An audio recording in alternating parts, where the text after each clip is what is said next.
या पुढच्या बातमीकडे नाशिकमध्ये ठाकरे गटाला मोठा धक्का बसलाय। ठाकरे गटाचे माजी महानगर प्रमुख विलास शिंदे यांनी शिंदेंच्या शिवसेनेत प्रवेश केलाय। 7 ते 8 माजी नगरसेवकांसह उपमुख्यमंत्री एकनाथ शिंदेंच्या उपस्थितीत विलास शिंदेंनी पक्ष प्रवेश केलाय। त्यामुळे नाशिकमध्ये शिवसेना ठाकरे गटाला मोठं खिंडार पडलंय।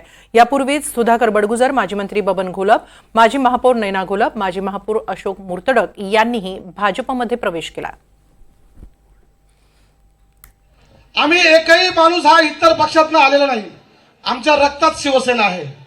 परंतु ज्या पद्धतीने गेल्या 30 वर्षापासून आपण आम्हाला ओळखतात, 30 वर्षापासून प्रामाणिकपणाने निष्ठेने आम्ही पक्षाने दिलेलं काम आणि आमचं कर्तव्य समजून कुटुंब असेल, प्रपंच असेल बाजूला ठेवून नेहमीच पक्षाच्या आदेशाला आणि त्या कामाला महत्त्व दिलेलं आहे। आपण शिंदे गटात जात आहेत, मी ठामपणे सांगितलं हा शिंदे गट नाही, ही शिवसेना पक्ष आहे। आणि या शिवसेना पक्षाला न्यायालयाने उच्च न्यायालयाने मान्यता दिलेली आहे।